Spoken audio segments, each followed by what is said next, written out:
This makes us powerful and dangerous for good because we're no longer enslaved to fear. Because Christ has set us free, now we can do all those good things that our faith prompts us to do and make an impact for good in the world around us. Freedom isn't the finish line, it's the starting gate. This is a thought that came to me the other day as me and my wife were talking. We were discussing different counseling approaches and how some counselors, like many doctors, focus mainly on symptom relief. They resolve that immediate problem and then their time with you is done. Where I take a different approach. I take more of a developmental approach where it's more geared toward growth and who we're becoming. And so resolving symptoms is not the point of our time together. That's simply the beginning. The point of our time together is helping us to grow into the fullness of who God has created us to be. And so if Christ has set us free, the question that remains is, what will we do with that freedom? Often we want just symptom relief. We want to be resolved of the different problems that we're engaged with. And so whether that is a marriage, we just want to stop fighting again, or we want to overcome lust or anger or addictions. We want to overcome these things, and we think that's the goal, that's the end, that we want freedom from those things, and that is it. But that is just the beginning. That once we are free, again, what will we now do with that freedom? Part of freedom then brings a responsibility. I'm not sure who said this, but they said, in addition to the Statue of Liberty on the East Coast, we also need a statue of responsibility on the West Coast, where these principles are flip sides of the same coin.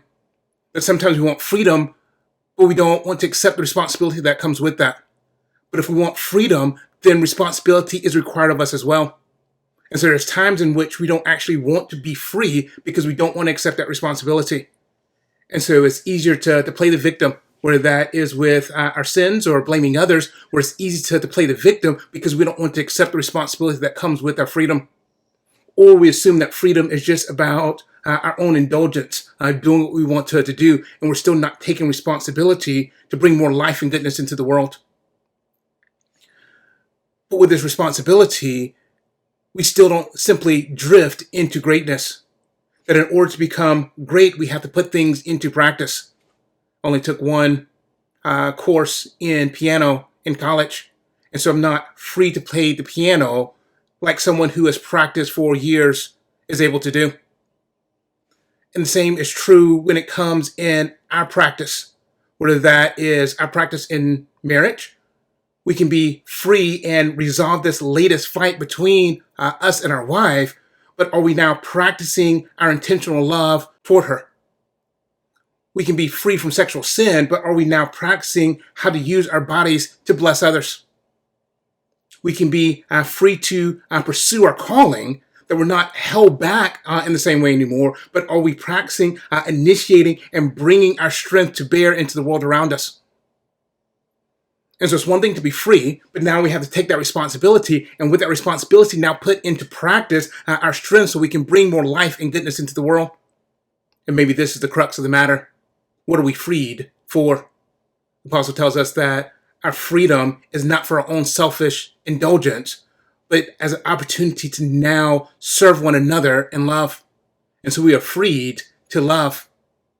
And so how will we now use our strength to practice love, to bring more life and goodness into the world around us? This makes us powerful and dangerous for good because we're no longer enslaved to fear. Because Christ has set us free, now we can do all those good things that our faith prompts us to do and make an impact for good in the world around us.